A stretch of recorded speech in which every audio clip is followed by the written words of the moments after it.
होतो आणि आपण ज्या काही लोकांना लाईव्ह घेतो आणि संवाद साधतो ते असे लोक आहेत ज्यांनी कुठल्या ना कुठल्या क्षेत्रामध्ये यशस्वी झालेले आहेत, त्यांनी यश मिळवलेलं आहे. आणि मग हा प्लॅटफॉर्म आहे जो गेल्या अनेक वर्षापासून तुमच्यासमोर आपण ठेवतो अनेक लोकांना. तर आजसुद्धा माझ्यासोबत नागेश दादा आहेत, ज्यांची निवड झालेली आहे, ज्यांनी यश मिळवलं आहे. त्यांच्यासोबत आपण संवाद करणार आहोत.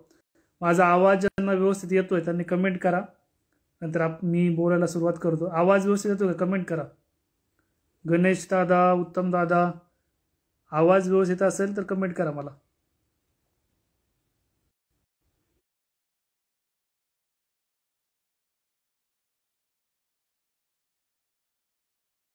आवाज येतोय?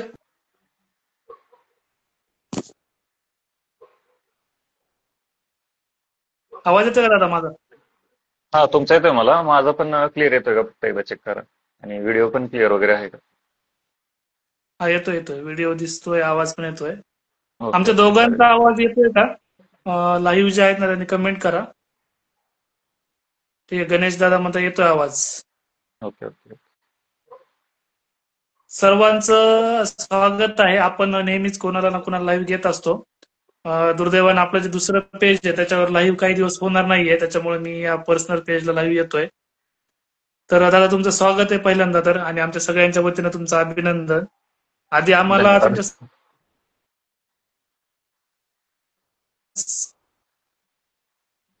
आमच्या सर्वांना तुमचा परिचय करून द्यावा.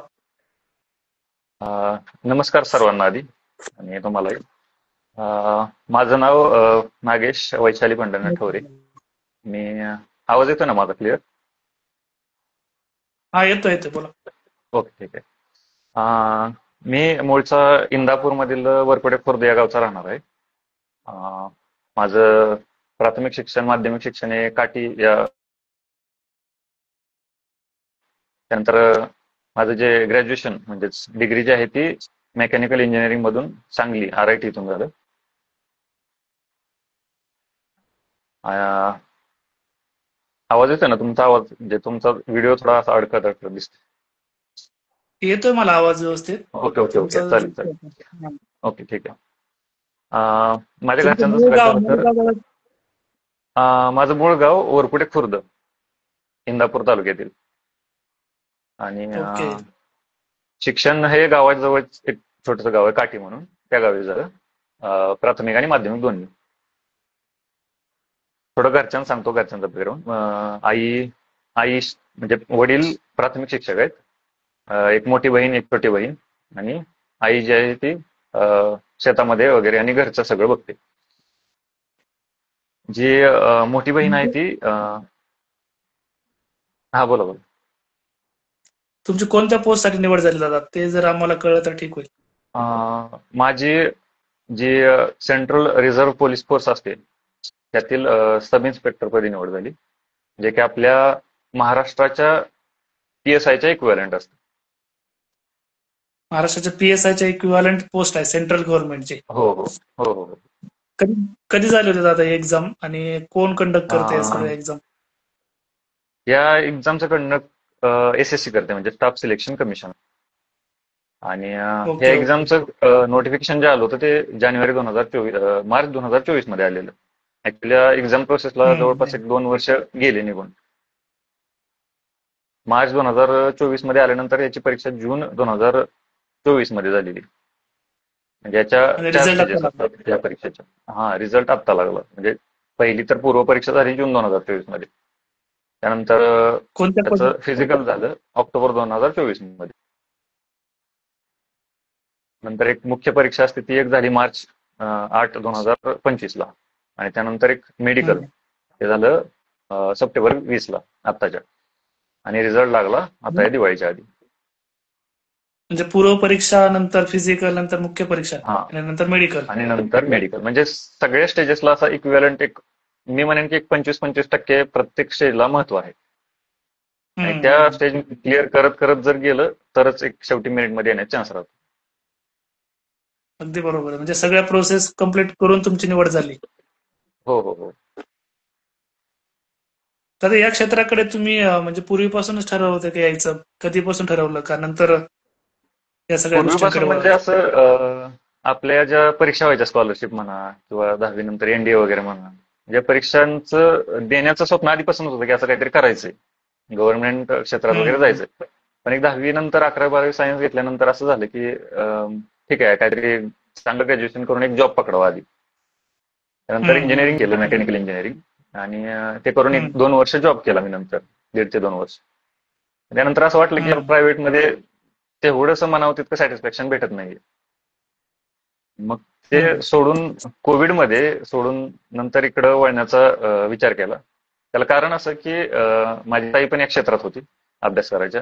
तिची पण एक AMVI ची पोस्ट निघाली होती आधी. ती सोडून तिनं पण एक हम्म. राज्यसेवेतच चालू केलं होतं. मग तिनं पण जरा असं सपोर्ट करत सांगितलं की तुझ्याकडून होऊ शकतं, तू पण कर. मग मी या क्षेत्राकडे थोडासा हम्म. वळण्याचा प्रयत्न केला. म्हणलं ठीक आहे, करून बघूया काय होतंय. कारण असंही हम्म. तसंही आता प्रायव्हेट क्षेत्रात आपण करतोयच, पण एक 2-3 वर्ष देऊन जर बघितलं याकडे, तर कुठेतरी चांगल्या पदावर आपण पण जाईल. आणि जर नाही झालं तर इकडे आहेच, इकडे पण ऑप्शन. बरोबर आहे. मग तिथून एक 2021-22च्या आसपास स्टार्ट केलं होतं मी, 2021-22.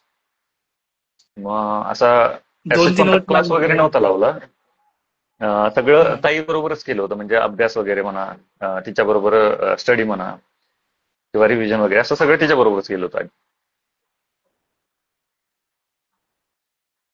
म्हणजे घरच्या परिस्थितीचा तुम्हाला नक्कीच या गोष्टीचा फायदा झाला, हो घरी हो जर हो हो. वातावरण असेल या सगळ्या गोष्टीचा. म्हणजे मला तसा गायडन्स भेटत गेला आपले आणि तो गायडन्स अगदी घरीच होता. हम्म. आता मागच्या काही दिवसामध्ये हा. आपण जर विचार केला आता, तर सगळ्या बाबतीमध्ये निवड झालेले तुम्ही एकटेच दिसतात या तुमच्या त्याच्यामध्ये. बाकीच्या लोकांच्या तर निवडी हो. झालेल्या नाहीत, किंवा या संदर्भामध्ये माहिती कमी आहे असं मला वाटतंय का अच्छा असं? अच्छा. हा हा, तेच म्हणजे माझा पण तो कन्सर्न आहे की आपल्या महाराष्ट्र किंवा असं आपल्या आपल्या एरियामध्ये आपल्या ह्या ज्या काही MPSC मिळणाऱ्या पोस्ट म्हणा किंवा सेंट्रल मधून मिळणाऱ्या पोस्ट म्हणा, त्या थोड्या मोजक्याच आहेत, म्हणजे समज नाहीत क्या. हम्म. किंवा UPSC हम्म. सिव्हिल सर्व्हिसेस मधून IAS IPS वगैरे, हम्म. त्यानंतर आपल्या महाराष्ट्रातून PSID, म्हणजे ज्या पोस्ट दिसतात ग्राउंडवरती किंवा आपल्याला बघायला मिळतात, त्या पोस्टचा अवेअरनेस जास्त आहे. ह्या पोस्टचं असं की ही पोस्ट एक पॅरामिलिटरीची पोस्ट आहे, हम्म. सेंट्रल रिझर्व्ह पोलीस हम्म. फोर्स. आता CAPF ही एक अशी हम्म. एक संस्था आहे ज्याच्या अंडर एक 4 ते 5 कोर्सेस येतात, जसं की हा. BSF म्हणा, CISF म्हणा, ITBP म्हणा, SSB म्हणा आणि CRPF म्हणा. यांचं काम काय असतं तर इंटरनल सिक्युरिटी सगळी सांभाळणं. म्हणजे बॉर्डरवरती असतात हम्म. आर्मी, नेव्ही, एअरफोर्स, ते बॉर्डरवरती सांभाळतात सगळं. त्यांचं काम हेच की वॉर टाइम मध्ये ते ऍक्टिव्ह असतात जास्त. आणि ह्या ज्या फोर्सेस आहेत त्या पीस टाइम मध्ये हम्म. पेट्रोलिंग करणं किंवा अवैध माल येऊ न देणं, हे त्यांचं काम असतं जास्त. किंवा इमर्जन्सीच्या वेळी इंटरनल सिक्युरिटी सांभाळणं हे. आणि ह्याच्या ज्या म्हणजे एक्झाम्स हम्म. वगैरे होतात, जसं की UPSC असिस्टंट कमांडंटची पण एक एक्झाम होते, त्याची पण अवेअरनेस थोडी आता हम्म. वाढायला लागली. असिस्टंट कमांडंट म्हणून, असिस्टंट कमांडंटच्या अगदी ही बरोबर. सबऑर्डिनेट लेवलला थोडी पोस्ट आहे, म्हणजे त्याची असिस्टंट कमांडंट क्लास 1 येते आणि माझी जी आहे सब इन्स्पेक्टर ती क्लास 2च्या लेवलला येते. म्हणजे आम्ही जे सिलेक्ट झालेलो आहोत ओके. महाराष्ट्रात, ते एक सबऑर्डिनेट ऑफिसर म्हणून काम करतो. आपली जी पोस्ट जशी तुमचं मग काम सांगितली PSIच्या लेवलची, आणि जी असिस्टंट कमांडंट आहे ती DYSPच्या लेवलची, अशी कम्पेअर करायला गेलं तर. बरोबर. म्हणजे देशभरामध्ये कोणत्याही ठिकाणी तुम्हाला काम करायला मिळू शकतं हो किंवा हो हो जावं हो, लागेल. कोणते म्हणजे तसा विचार अगदी करता बरोबर. मग आपल्याला देशात काम करण्याची संधी मिळते, हीच माझ्यासाठी खरं तर अभिमानाची बाब आहे. मोठी गोष्ट आहे खरंच ना. हो तुमचं पण म्हणजे देशासाठी चांगलंच काम होत राहो. हो हो हो. मला हे विचारायचं तुम्हाला की तुम्ही आता हेच पोस्ट मिळाले तुम्हाला, मग आता हेच करत राहणार की पुन्हा आणखीन काय तयारी करणार? प्लॅन आहे तयारी काय? करायचं आता हेच करत मी. राहणार? हा, म्हणजे आता जी मिळाली मला पोस्ट, त्यातूनच एक म्हणजे सेंट्रल सिव्हिल सर्व्हिसेस जे असतात, म्हणजे आता सेंट्रलमध्ये सिलेक्शन झालं असं आपण म्हणतो थोडक्यात, तर ह्या सेंट्रल सिव्हिल सर्व्हिसेस वाल्यांना थोडंसं एज रिलॅक्सेशन असतं UPSCच्या असिस्टंट कमांडंटसाठीच, एक 5 वर्षांचं. मग आता त्यात मी गेलोय तर आता मी त्याचीच तयारी करणार, असिस्टंट कमांडंटची. मी इकडे पण भरपूर परीक्षा दिल्या, राज्यसेवा म्हणा, सरळ सेवा म्हणा. पण कुठेतरी थोड्या मार्काने, थोडंसं मेरिट कमी जास्त होण्याने माझं इकडं नाही झालं. म्हणजे आपण म्हणतो की असं काहीतरी मागं बरोबर आपल्या डिव्हाइन एनर्जी असते की आपल्याला ती कोणत्या तरी एका दिशेला घेऊन जाते आणि तिथून सोडते, बाबा तुला हेच करायचंय. ते असं झालंय माझं. हम्म. अगदी बरोबर आहे. म्हणजे इकडे नाही मिळालं पण तिकडं यश मिळालं, चांगली गोष्ट आहे आमच्या मिळून गेला. हा. सगळ्यांसाठी. किमान किती वर्ष लागतील बरं एखादा सामान्य व्यक्ती, सामान्य विद्यार्थी जर विचार केला, त्यानं जर ठरवलं की आपल्या हम्म, हम्म, एक्झामची हम्म. तयारी करायची, ज्याला मी काहीच कसं माहिती म्हणेन, नाहीये. एक हा हा हा एक 60% तरी एक्झाम, म्हणजे 60% तरी सिलेबस सगळ्या एक्झामचा ओव्हरलॅपच असतोय. मी असं म्हणेन की ज्याला ह्या क्षेत्रात हम्म. वळायचंय त्यांनी एक तर हम्म. एक्झाम फोकस करून ठेवावीच, पण पॅरलली सगळे हम्म. एक्झाम द्यावेत. कारण असं की हा 60% सिलेबस जो आहे तो कॉमन प्रत्येक एक्झामला उपयोगी पडतो. आणि प्रत्येक एक्झामची हम्म. रिक्वायरमेंट थोडी थोडी वेगळी असते त्या त्या लेवलला बघायला गेलं तर. मग आपला एकदा हम्म. का 1-1.5 वर्षाचा अभ्यास पूर्ण झाला, नंतर काम उरतं फक्त रिव्हिजन. हम्म. मग ते रिव्हिजन करत करत सगळे फॉर्म भरून टाकणे आणि जो फोकस हम्म. केलेला आहे त्याच्याकडे तर फोकस ठेवणे, पण ह्या एक्झाम जातात देणे. माझं पण असंच झालं हम्म. अगदी की माझा PSIचा मेन्स इकडला MPSCचा तो रिझल्ट अगदी 3 मार्कांनी गेला होता हम्म. हा पेपर देण्याआधी. हम्म. म्हणजे आपल्याला एक क्वेश्चनिंग राहतं की हम्म. बाबा हे गेलं तरी आपल्याला परीक्षा म्हणजे पेपर द्यायला पुढे काहीतरी आहे, एखादं वर्ष वायानं घालवतं आपल्याला पुढे करायला काहीतरी आहे असं. मला ते झालं, एक 15 दिवसात बरोबर हा बरोबर. एक्झाम म्हणजे ह्याची एक एक्झाम पुढे होती, तो पेपर दिला. मग तो हम्म. पूर्वचा पेपर दिल्यानंतर असं वाटलं की बाबा आपल्याला जास्त मार्क पडता येतात, त्याला थोडं फोकस करून चालूया पुढे, पण ह्याचा होण्याचा चान्स जरा जास्त वाटतोय असं. हम्म. म्हणजे जे वर्षानुवर्ष तयारी करतात त्यांना अडचणी हम्म, हम्म, हम्म. येतात आणि कुठेतरी थोडं कसं परत सुरुवात करावी लागते. थोडंसं फार हो मन हो असतं हो या सगळ्या विद्यार्थ्यांमध्ये. हो आपण हो ह्या गोष्टी आवश्यक आहेत. कुठला ना कुठला बॅकअप प्लॅन म्हणा किंवा दुसऱ्या 2-3 हो. ऑप्शन असणं. अगदी अगदी अगदी बरोबर बरोबर. आहे. या या क्षेत्राकडे सध्या खूप सारे लोक वळत आहेत आणि यश पण मिळतंय मोठ्या प्रमाणात. आपण हो बघतोय हो आता MPSCचा पण result लागलेला आहे. तरी हो. सुद्धा जरी टिकून राहायचं असेल तर प्रामुख्यानं काय करायला हवं तुमच्या मतानुसार याच्यामध्ये? अं, या क्षेत्रात जर टिकून राहायचं असेल तर जर आपण आता अभ्यास करायला उतरलोय किंवा एखादी पोस्ट मिळवायला उतरलोय, की आपल्याला यातून काही ना काहीतरी घेऊन जायचंच आहे असं जर ठरवून उतरलं असेल, हम्म. तर इथं तुमचा हम्म. अभ्यास एक हा पार्ट झाला आणि तुमचं सातत्य हे दुसरा दुसरा पार्ट हम्म. झाला. म्हणजे जेवढं तुम्ही अभ्यास करता तेवढं जर तुमच्या अभ्यासात सातत्य असेल तर तुम्ही हम्म. इकडे डोळे झाकून हा विश्वास ठेवू शकता की आपल्याला काही ना काहीतरी हम्म. मिळून जाणार, कधी ना कधी मिळणार, काही ना काहीतरी मिळून जाणार, हे नक्की. म्हणजे अभ्यासाबरोबर योग्य दिशा असणं आणि एक कन्सिस्टन्सी असणं हे एकच सूत्र आहे, दुसरं काही नाही. हम्म. मग आता तुमचे कधी होणार हे सगळं प्रोसेस सुरू कधी होणार मग आता याच्यात MPSC रिझल्ट? रिझल्ट लागला. हा, रिझल्ट 21 ऑक्टोबरला लागला याचा रिझल्ट. हम्म. आता बरोबर 21 ऑक्टोबर नंतर एक एक मंथ दिला जातो आम्हाला. एक मंथ नंतर जॉईनिंग करावं हम्म. लागतं. आता मला जॉईनिंगची डेट आलेली आहे 23 तारखेच्या आधी कधी पण बोलवलं त्यांनी, म्हणजे कधी पण या जॉईन व्हा तुम्ही. मग CRPFचं जर स्पेसिफिक हम्म. बोलायला गेलं तर त्यांचे असे ग्रुप सेंटर असतात भारतात. जसं की आमच्या हम्म. पुण्यात म्हणजे तळेगाव दाभाडे या ठिकाणी एक आहे ग्रुप सेंटर पुण्याला. हम्म. मग तिथं ते जॉईन करून घेतात सगळ्या नवीन रिक्रूटला. आणि जॉईन करून घेतल्यानंतर तिथे एक 3 ते 4 रिझल्ट आठवडे ठेवलं जातं एक. लागल्यानंतर हा, रिझल्ट लागल्यानंतरच. रिझल्ट लागल्यानंतर एक आठवड्याभरात सगळी प्रोसेस बरोबर. होऊन जाते. म्हणजे म्हणजे कसं असतं, मेडिकल जी स्टेज सांगितली तुम्हाला मी, त्यातच ते डॉक्युमेंट हम्म. व्हेरिफिकेशन तुमचं सगळं म्हणजे बऱ्यापैकी सगळं कव्हर करून घेतात त्यातच. आणि तिथून पुढे रिझल्ट लावायचं काम राहतं फक्त. मग हम्म. हे झालं की मग तिथं तुमचा ग्रुप रिझल्ट सेंटर. हा, नाही नाही, बोला बोला, तुम्ही बोला. म्हणजे ते ग्रुप सेंटरला गेल्यानंतर तिथे एक बॅच फॉर्म करतात नंतर. ती बॅच जेवढ्या बरोबर. लोकांची ट्रेनिंग सेंटरला कॅपॅसिटी आहे तेवढी बॅच फॉर्म झाल्यानंतर ते तिथून त्या ट्रेनिंग सेंटरला पाठवतात. आपण ट्रेनिंग सेंटरवर येतो की आपल्या भारतामध्ये ट्रेनिंग सेंटर एकूण आहेत CRPFचे 4, म्हणजे सेंट्रल ट्रेनिंग कॉलेजेस म्हणतात त्यांना, हम्म. CTCs. असं एक तमिळनाडूमध्ये एक आहे, कोइंबतूरमध्ये.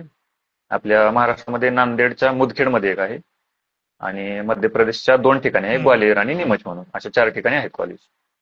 त्यापैकी त्या कोणत्याही ओके. 4पैकी एक तुम्हाला मिळून जातं ट्रेनिंगसाठी. जिथं मिळेल तिथं जावं लागतंय. हो. रिझल्ट लागल्यानंतर मग काय सगळ्यांनी अभिनंदन केलं, कुणी कुणी शुभेच्छा दिल्या मग? शुभेच्छा सगळ्यांनी म्हणजे घरातल्या असं लोकांनी शुभेच्छा दिल्या. म्हणजे सर्वच लोकांनी गावकऱ्यांनी म्हणा किंवा जे मित्रमंडळी असतील, शिक्षक वर्ग असतील किंवा घरचे सगळे असतील, रिलेटिव्ह असतील, हम्म, नातेवाईक असतील, सगळ्यांनीच जास्त झालं होतं की या हम्म, प्रिपरेशन फेज मध्ये आपण कुणाशी जास्त कॉन्टॅक्ट नसतो आपला जास्त. आपण ठेवत नाही किंवा मग आपण आपला हम्म, ते सुटून गेलेला असतो. जास्त एवढा कॉन्टॅक्ट नसतोय. पण हम्म, जेवढ्या लोकांशी आधी होता, हम्म, की बाबा लहानपणापासून जे ओळखत होते, ज्यांना माहित होतं की हा आहे बाबा काहीतरी करेल नंतर, त्या सगळ्यांनी येऊन म्हणजे पर्सनली येऊन, सोशल मीडियावरती येऊन हम्म, सगळ्यांनी शुभेच्छा दिल्या.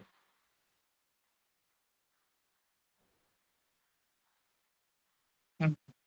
अगदी बरोबर आहे. म्हणजे जे मला असेल की तू होणारच आहेस, अशी प्रतिक्रिया हो, असते.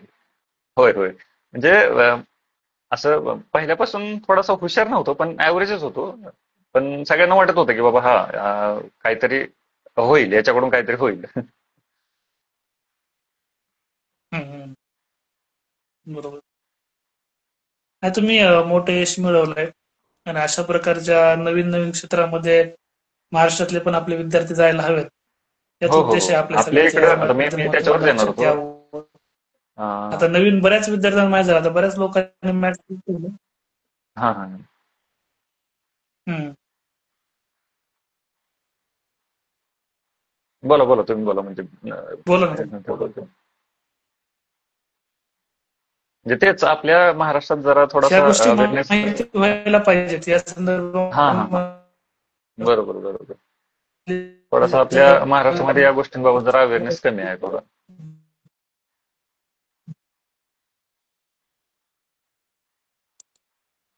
आता याच्यानंतर एक्झाम देणार कुठली का नाही?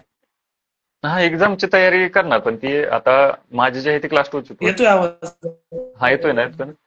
थोडासा कट होतोय मध्ये.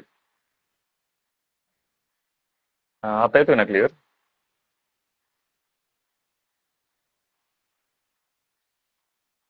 हम्म, हम्म.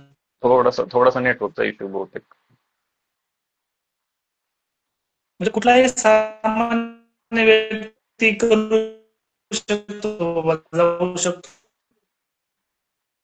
हो म्हणजे किंवा ज्याच्या जर माहिती मिळवून आपण त्या क्षेत्राकडे वळलं पाहिजे. एक साधं सोप आपण सांगू शकतो या माध्यमातून सगळं. हो हो हो हो, अगदी. म्हणजे असं काही नाही की तुमचा बॅकग्राऊंडच असा असला पाहिजे की तो, एकदमच पूर्णच असा अम, अभ्यासू किंवा अरे नेटवर्कचा इश्यू.